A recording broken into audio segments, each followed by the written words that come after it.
The world is full of urban legends, remarkable stories that spread like viruses around the planet, mutating and evolving until no one can remember which are true and which are urban legends. In this episode called Beyond Belief, you'll see 3 incredible stories so unlikely that you'll be hard-pressed to find the truth. First up, Belgian police search a house for clues and end up getting some very nasty surprises. Then Donna Ladhoven takes a wrong turn and gets herself in a very sticky situation. And finally, Laura Mortensen cooks up an unusual meal that makes headlines around the world. Watch all 3 stories and decide which ones are true and which ones are false. Find out if you guessed right at the end of the show. First, it's a story we like to call House of Revenge. Belgium is home to fine chocolate, tasty waffles, and delicious beer. But it's also the setting for one of Europe's most bizarre and puzzling crimes. Meet police officer Marc Bolliarts. I was the assistant director in the emergency services for the area outside of Charlroi. It would prove to be the most intriguing case he would ever investigate. In November 2002, police are called to the home of Louis Detti after neighbors hear a gunshot. Inspector Bolliarts is the first officer on the scene. When we walked into the room, we noticed that Monsieur Detti was in a seated position. His arm was stuck in sort of a cabinet door.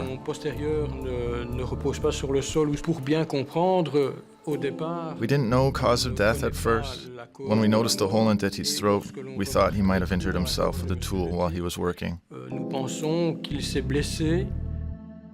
But this is no accident. Monsieur Detti has been shot. Bolliarts immediately launches a murder investigation and searches the house for clues. We came across a room that looked like a bedroom. This room contained a bed and 2 cabinets on the left. I began with the armoire, while my colleagues noticed the chest and opened it. And that's when the explosion occurred.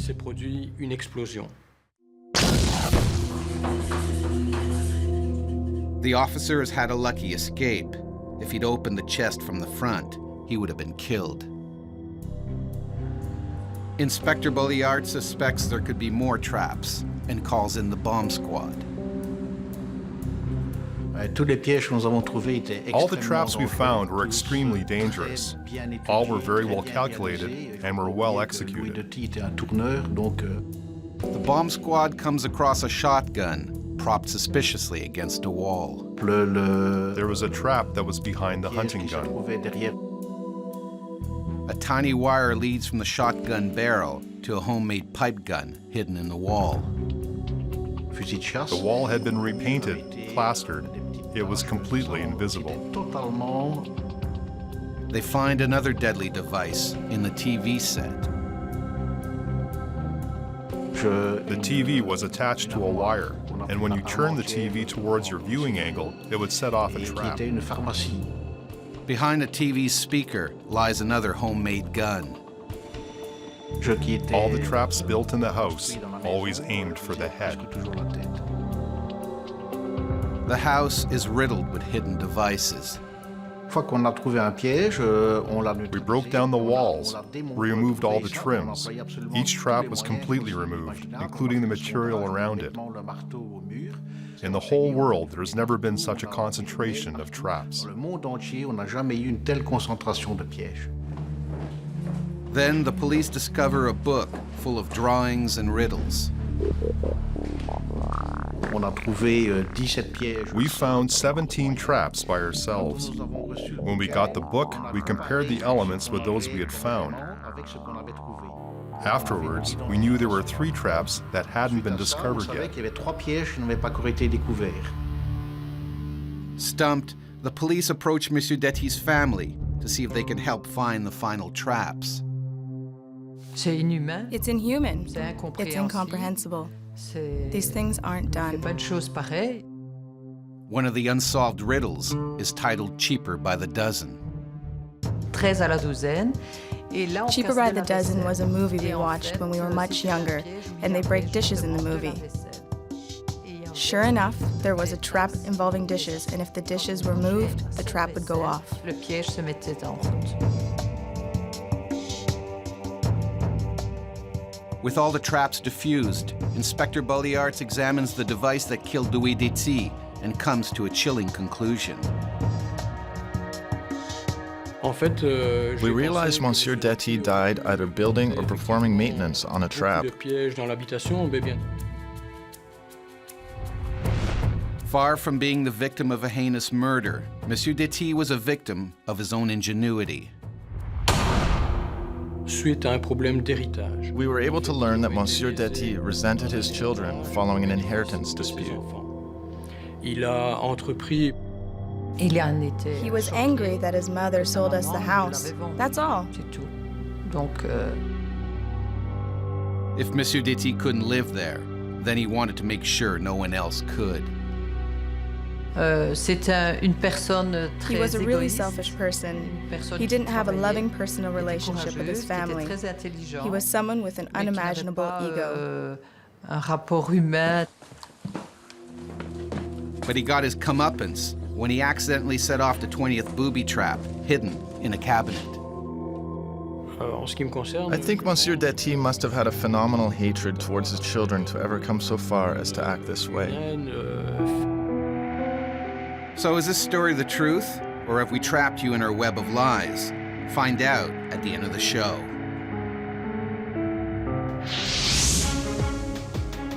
But first, check out this mini-myth. Mini-myth number 543, Trombone Head. A young trombonist in the Brazilian symphony has a brilliant idea for his part in Tchaikovsky's 1812 overture. During an outdoor concert, he puts a firecracker in the end of his trombone.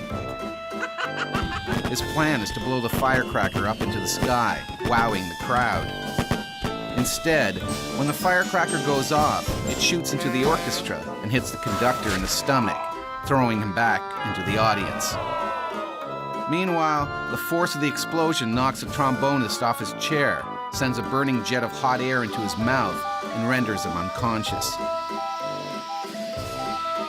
So is this tale of trombone tomfoolery true, or is it just a load of hot air?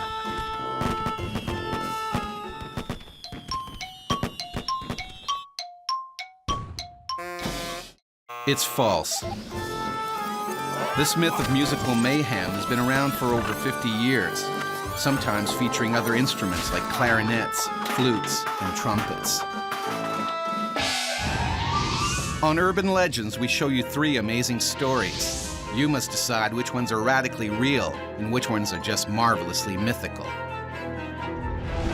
So far, you've seen the tale of Louis Detti, the man who tried to kill his estranged family with booby traps, only to die when he set off one of his own devices. But is it fact or fallacy? Find out at the end of the show. Now it's time for our next story. It's called Watch Your Back. Chicago, Illinois is famous for skyscrapers, elevated subways, and Al Capone. And when one Windy City resident met a bunch of modern-day gangsters, she got herself in a very sticky situation. Meet Donna Ladhoven. I haven't lived in Chicago that long. I moved here for work 2 years ago, and I know there's some bad areas, but I try not to go near them. Donna took one deadly detour into the mean streets of Chicago that she'd lived to regret forever. On July 21st, 2005, Donna's car is hurtling through the city streets as she frantically searches for help. Donna has just had a brush with death. And I pulled over and I just screamed at them from my car. I thought I'd been shot. What is it? Donna's trauma began an hour earlier while she's out getting supplies for the weekend. I came out of the store and put all the groceries in the back seat of my car. Today, the city is in the grip of a heat wave, with the mercury rising to over 100 degrees. Started to drive away, realizing how absolutely scorching it was outside. Couldn't get the air conditioner to work. I kept trying, fiddling around with it as best I could. I, of course, then rolled down all the windows, hoping to get a bit of a breeze, but that didn't help either. With the sun beating down, Donna's cars turned into an oven. I went down the road, and there was a detour up ahead. And before long, realized that I ended up in a part of town that I was not very familiar with. Having strayed off the detour, Donna finds herself in a rough neighborhood.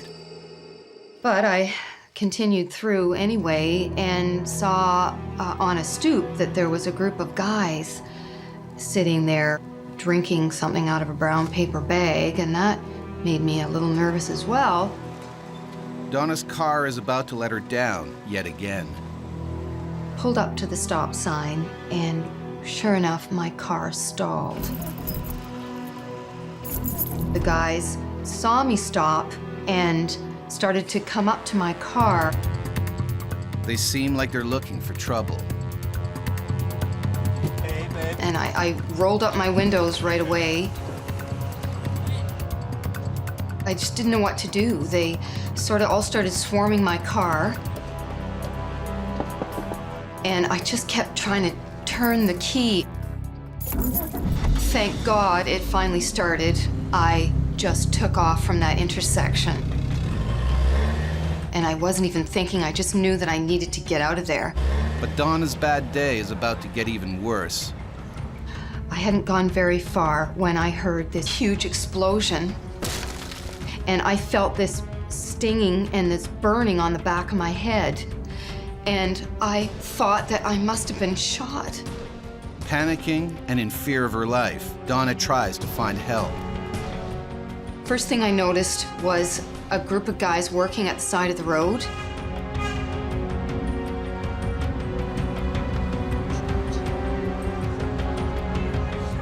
Explained that I thought I'd been shot. He felt the back of my head.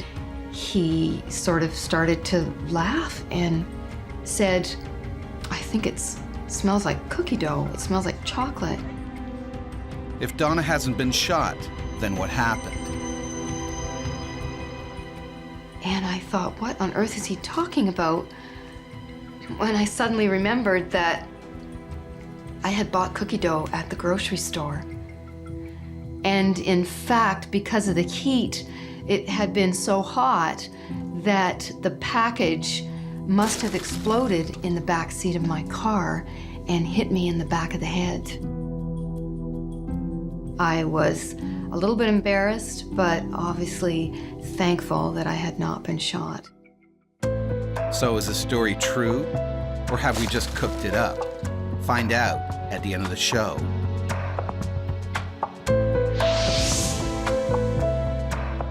But first, check out this mini-myth. Mini-myth number 57. Long time bomb. A farmer in a small village in Romania is digging in his garden when he comes across a long metal cylinder.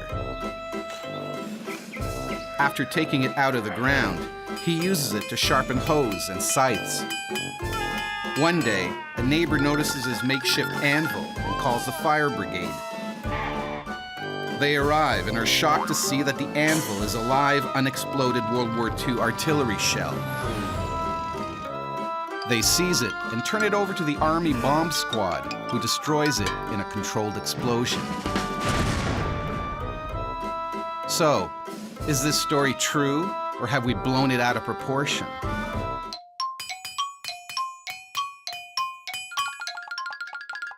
It's true. A fire department spokesperson said that the weapon could have exploded at any time. On Urban Legends, we show you 3 astounding stories. Your job is to separate the terrific truths from the fictitious frauds. So far, you've seen the tale of Louis Déty, the guy who rigged his house with so many booby traps that he ended up setting one of them off himself. And the story of Donna Ladhoven, the woman who thought she'd been shot in the head, only to discover it was exploding cookie dough. But are any of these stories the real deal? We'll let you know at the end of the show. Now it's time for our final story. This one's called Dish of the Day. Denmark is famous for butter, bacon, and delicious pastries. But one resident decided to serve up a distinctly untraditional dish. Meet Laura Mortensen. I am studying at the Danish School of Journalism in Aarhus, and that's second biggest city in Denmark. The culinary masterpiece Laura cooked up would make animal lovers sick to their stomachs. In June 2008, Laura and her friends are having a dinner party with a difference. Their entree as a very unusual ingredient. I would say before doing the whole thing, it was like a very, very weird experience because, I mean, how often do you eat such an animal? But after it was cooked in a nice way. And it just looked like, I mean, meat. It looked like chicken when it was there. So it was not that scary to eat. Laura cautiously leads the way. And I think when we took the first bite, it was a little bit on the edge. But after that, it was actually not that bad. The meal made headlines around the world. And gets on the front of the newspapers, like on page 1 of the newspapers. And the next couple of days, it was like everywhere in the medias in Denmark. It all started 1 week earlier, when Laura and her colleagues are discussing story ideas for their college magazine. We were talking about the different ways we treat animals here in Denmark. We treat the production animals very badly. We treat our pets like they were our kids. We buy them expensive jewelry and special clothes, and we thought that that was kind of like weird. Shouldn't all animals be treated just the same? Since we are a magazine for journalism students, we thought that it could be interesting to do the story in another way. Their provocative plan starts with cooking an animal that people usually cuddle rather than cover in sauce. So we contacted a farmer. We told him about the whole project. He thought it was an interesting idea, and he said that he would like to help us. The next day, the farmer delivers the special meat. We contacted a chef at a restaurant because we need a person who knows how to cook such an animal. And he said that it sounded like an interesting job, and he would like to do that.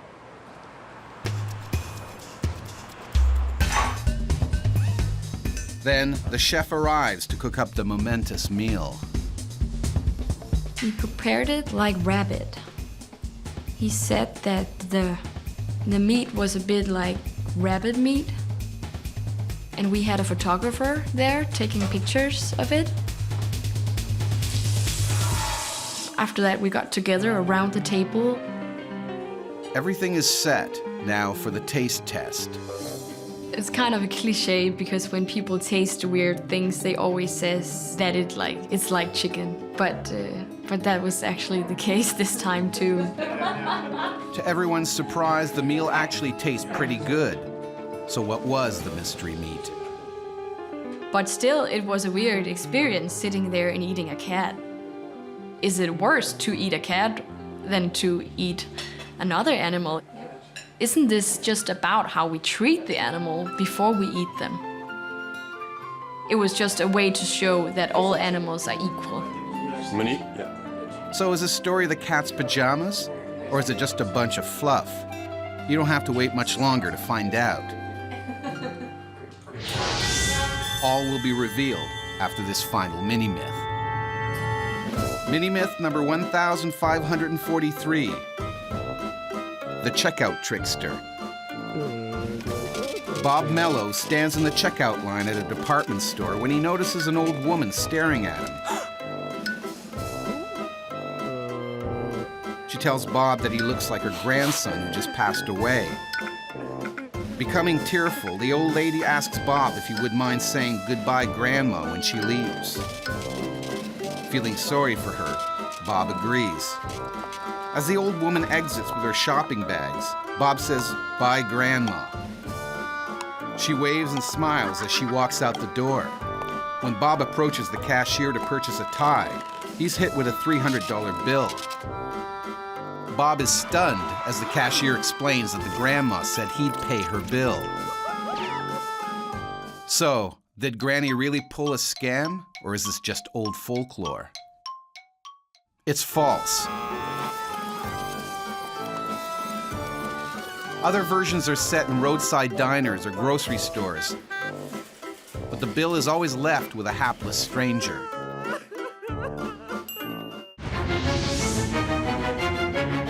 Now it's time to reveal the truth about our three stories. First up, it's the tale of Louis Detti, the old man who rigged his house with booby traps to kill his estranged family, but ended up fatally triggering one of his own devices. So, is it true or false? My name is Marc Bolliards. I'm a police officer, and this is a true story. Monsieur Detti's fiendish booby traps were so well made and concealed that bomb squads across Europe used the case in their counter-terrorism training. What about the story of Donna Ladhoven? When she ended up on the wrong side of town, Donna thought a street gang shot her in the head. But when she stopped for help, she realized that she'd been covered in exploding cookie dough. Is this tale just a bunch of hot air? This story is false. I never buy cookie dough. I always make my cookies from scratch. But that didn't stop the Orlando Sentinel newspaper from running an exploding cookie dough article as a true story in May 1996. Which leaves the story of Laura Mortensen, the journalist who tried to challenge our treatment of animals by sitting down to a dinner of cat, a meal that made the news the world over. But is it true or false? My name is Laura Bøge Mortensen, and this story is a true story.